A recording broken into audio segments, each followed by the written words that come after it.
नमस्कार साथियों, capsule series देख रहे हैं आप। इस कैप्सूल सीरीज में आज हम पढ़ेंगे अर्थव्यवस्था के एक टॉपिक को। अर्थव्यवस्था का जो एक टॉपिक है वह है समितियों से साथियों, महत्वपूर्ण समितियां। इसमें हम पढ़ेंगे सारी समितियों को। कोई भी परीक्षा आप देख लीजिएगा पेपर उठा करके, उसमें एक प्रश्न समितियों से जरूर रहेगा। इसलिए अर्थव्यवस्था का कैप्सूल सीरीज पहला हम समितियों पर लेकर के आए हैं। जल्दी से शुरू कर देते हैं। स्वामीनाथन समिति। स्वामीनाथन समिति का संबंध है जनसंख्या नीति से, पॉपुलेशन पॉलिसी बनाने से संबंधित है स्वामीनाथन समिति। जानकी रमन समिति। जानकी रमन समिति का संबंध है प्रतिभूति घोटाला से, शेयर घोटाला से संबंधित है जानकी रमन समिति। दांतेवाला समिति साथियों, दांतेवाला बेरोजगारी बेरोजगारी के अनुमान से संबंधित है दांतेवाला समिति। बेरोजगारी के अनुमान से संबंधित है दांतेवाला समिति। रेखी समिति। रेखी समिति का संबंध है अप्रत्यक्ष करों से। रेखी समिति का संबंध है अप्रत्यक्ष करों से। सरकारिया आयोग। सरकारिया आयोग का संबंध है केंद्र राज्य संबंध से। सरकारिया आयोग का संबंध है केंद्र राज्य संबंध से। केंद्र और राज्य के बीच कॉन्फ्लिक्ट होता है जिस वजह से उन सभी का समाधान के लिए सरकारिया आयोग का गठन हुआ था। इसके अलावा साथियों, केंद्र और राज्य के संबंध के मध्य पुंछी आयोग भी है। पुंछी आयोग और राजमन्नार आयोग। राजमन्नार आयोग, पुंछी आयोग भी सरकारिया आयोग की तरह केंद्र राज्य संबंधों पर संबंधित है। गोस्वामी समिति। औद्योगिक रुग्णता। रुग्णता मतलब होता है बीमार पड़ना। इंडस्ट्रीज जो है बीमार पड़े थे उनसे संबंधित समिति है गोस्वामी समिति। इसने सुझाव दिया था कैसे इंडस्ट्रीज को फिर से रिफ्रेश करके, रिन्यूअल करके नया किया जाए। अगला, महालनोबिस समिति का संबंध किससे है? राष्ट्रीय आय से है महालनोबिस समिति का संबंध। 1949 में राष्ट्रीय आय समिति बनी थी। 1949 में राष्ट्रीय आय समिति बनी थी जिसके अध्यक्ष पीसी महालनोबिस थे। रंगराजन समिति। रंगराजन समिति का संबंध है भुगतान संतुलन से। रंगराजन समिति का संबंध है भुगतान संतुलन से। राजा चलैया समिति। राजा चलैया समिति का संबंध है टैक्स रिफॉर्म से, कर सुधार से है राजा चलैया समिति का संबंध।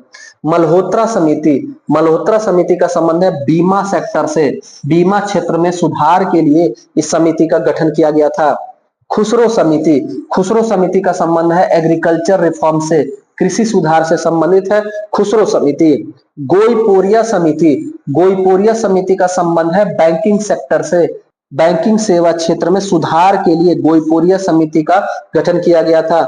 भूरेलाल समिति। भूरेलाल समिति का संबंध है मोटर वाहन करों में वृद्धि से। मोटर वाहन करों में वृद्धि से संबंधित है भूरेलाल समिति।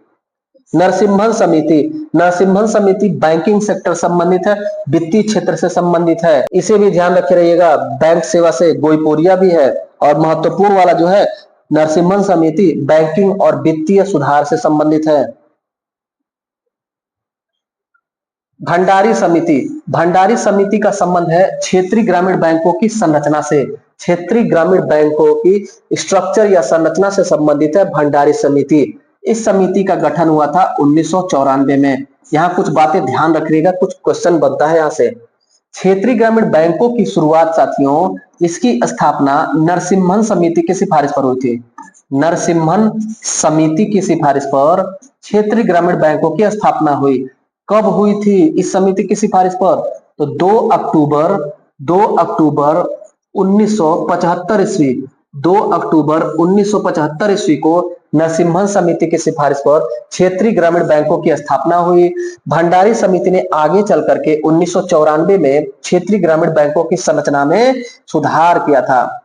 सच्चर समिति। सच्चर समिति का संबंध साथियों मुस्लिमों के सामाजिक, आर्थिक और शैक्षिक स्थिति का अध्ययन करने के लिए हुआ था। सच्चर समिति का संबंध मुस्लिमों के सामाजिक, आर्थिक और शैक्षिक स्थिति का अध्ययन से था।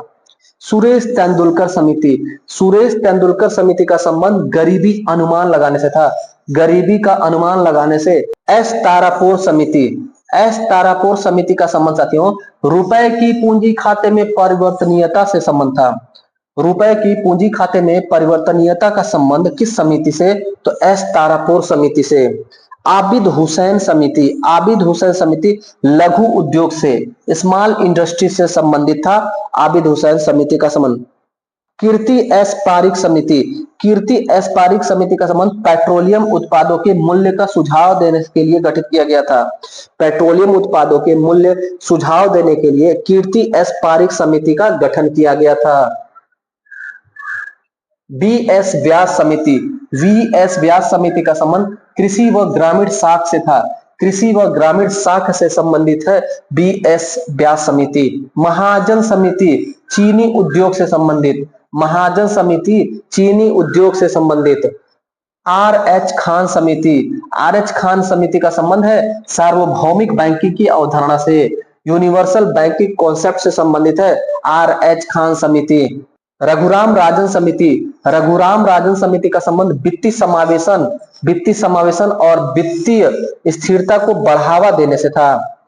रघुराम राजन समिति महत्वपूर्ण है साथियों, वित्तीय समावेशन और वित्तीय स्थिरता प्रदान करने के लिए किया गया था। यानी कि जो फाइनेंशियल इंक्लूजन है और फाइनेंशियल स्टेबिलिटी है उसको बनाने के लिए रघुराम राजन समिति का गठन किया गया था। पीजे नायक समिति, पीजे नायक समिति का संबंध है सार्वजनिक क्षेत्र के बैंकों के प्रशासनिक ढांचा में सुधार करना। सार्वजनिक बैंक, सार्वजनिक बैंक कौन होता है साथियों? जैसे स्टेट बैंक ऑफ इंडिया हो गया, पंजाब नेशनल बैंक हो गया, सेंट्रल बैंक हो गया, सार्वजनिक बैंक हो गए। और निजी बैंक होता है जैसे एचडीएफसी बैंक हो गया, आईसीआईसीआई बैंक हो गया, एक्सिस बैंक हो गया, निजी बैंक हो गए। तो जो सार्वजनिक क्षेत्र के बैंक है उनके एडमिनिस्ट्रेटिव जो ढांचा उसमें सुधार के लिए पीजे नायक समिति का गठन किया गया। वाई.एच. मालेगाम समिति, वाई.एच. मालेगाम समिति का संबंध साथियों भारत में माइक्रो फाइनेंस क्षेत्र की समीक्षा करना। जो छोटे बैंक होते हैं, सूक्ष्म बैंक होंगे जो ऋण देते हैं, उनकी रिव्यू करने के लिए वाई.एच. मालेगाम समिति का गठन किया गया था। नचिकेता मोर समिति, नचिकेता मोर समिति का संबंध छोटे व्यवसाय और कम आय वाले परिवारों के लिए वित्तीय सेवा और पेमेंट बैंक की अवधारणा के लिए। नचिकेता मोर समिति का संबंध था छोटे व्यवसायों और कम आय वाले परिवारों के लिए वित्तीय सेवाओं और पेमेंट बैंक की अवधारणा के लिए। केलकर समिति, मोस्ट इंपॉर्टेंट केलकर समिति साथियों, इसी समिति की सिफारिश पर जीएसटी का भी गठन हुआ था। जीएसटी का फादर विजय केलकर को कहते हैं। प्रत्यक्ष और अप्रत्यक्ष करों पर टास्क फोर्स, प्रत्यक्ष और अप्रत्यक्ष करों पर टास्क फोर्स के लिए किस समिति का गठन किया गया? केलकर समिति, विजय केलकर समिति। एनके सिंह समिति, एनके सिंह समिति का संबंध राजकोषीय उत्तरदायित्व एवं बजट प्रबंधन अधिनियम 2003 की समीक्षा करना। बजट प्रबंधन अधिनियम जो 2003 में बना था उसका रिव्यू करना, समीक्षा करना और राजकोषीय उत्तरदायित्व सुनिश्चित करना, एनके सिंह समिति का संबंध था। उर्जित पटेल समिति, उर्जित पटेल समिति मुद्रास्फीति लक्ष्यीकरण के उपाय के रूप में WPI होलसेल प्राइस इंडेक्स की तुलना कंज्यूमर प्राइस इंडेक्स CPI पर अधिक बल देना, इसके लिए गठित हुआ था उर्जित पटेल समिति। थोड़ा ध्यान दीजिएगा, monetary policy committee, monetary policy committee RBI की मौद्रिक जो नीति है उसका सुझाव उर्जित पटेल समिति ने दिया था। जो repo rate, reverse repo rate जारी होते हैं उपकरण वो MPC के अंतर्गत आते हैं, मॉनेटरी पॉलिसी कमेटी के अंतर्गत आते हैं। इसका सुझाव किसने दिया था? उर्जित पटेल समिति। इसी समिति के सिफारिश पर MPC का गठन हुआ था। मुद्रास्फीति लक्ष्यीकरण के उपाय के रूप में WPI की तुलना में CPI पर अधिक बल देना। उर्जित पटेल समिति, दूसरा पॉइंट इसका दिया है मौद्रिक नीति समिति का गठन, मॉनेटरी पॉलिसी समिति का गठन, मॉनेटरी पॉलिसी समिति का गठन उर्जित पटेल समिति की सिफारिश पर ही हुआ था। अलग समिति, अलग समिति का संबंध ग्रामीण और शहरी क्षेत्र के लिए गरीबी रेखा का अनुमान लगाने से। अलग समिति ग्रामीण और शहरी क्षेत्र में गरीबी रेखा का अनुमान लगाने के लिए। लकड़वाला समिति, मोस्ट इंपॉर्टेंट है ये भी। लकड़वाला समिति का संबंध गरीबों का अनुपात और उनकी संख्या का अनुमान लगाना, गरीबों का अनुपात और उनकी संख्या का अनुमान से संबंधित है लकड़वाला समिति। तेंदुलकर समिति, तेंदुलकर समिति भी साथियों गरीबी से संबंधित है। रंगराजन समिति भी गरीबी से है, लकड़वाला समिति भी गरीबी से है। अंतर थोड़ा सा और थोड़ी गहराई की बातें याद रखिएगा। तेंदुलकर समिति का संबंध गरीबी से है। इसने कहा यदि प्रतिदिन दैनिक व्यय 33 रुपए से कम है किसी शहरी व्यक्ति का तो वह शहरी गरीब कहलाएगा। शहरी गरीब की परिभाषा तेंदुलकर समिति के अनुसार क्या है, ये दिन भर में अगर 33 रुपया वो नहीं खर्च कर पा रहा है, उसके अंदर में रह रहा है, तो वो शहरी गरीब है। अगर 33 से ज्यादा 34-35 रुपया या उससे ज्यादा खर्च कर रहा है तो वो गरीब नहीं कहलाएगा, शहर का व्यक्ति। ग्रामीण के लिए थोड़ा कम था। ग्रामीण गरीब किसको कहेंगे, अगर कोई व्यक्ति परिवार 27 रुपया प्रतिदिन से कम खर्च करता है तो उसको ग्रामीण गरीब कहा जाएगा।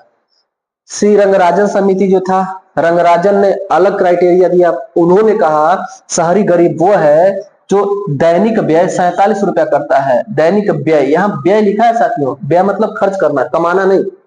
शहरी व्यक्ति अगर 47 रुपया से कम अगर व्यय करता है तो वह शहरी गरीब कहलाएगा।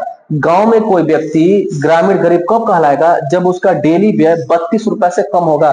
एक दिन में 32 रुपया से कम अगर वो खर्च कर रहा है तो वह ग्रामीण गरीब है। किसके अनुसार, रंगराजन समिति के अनुसार।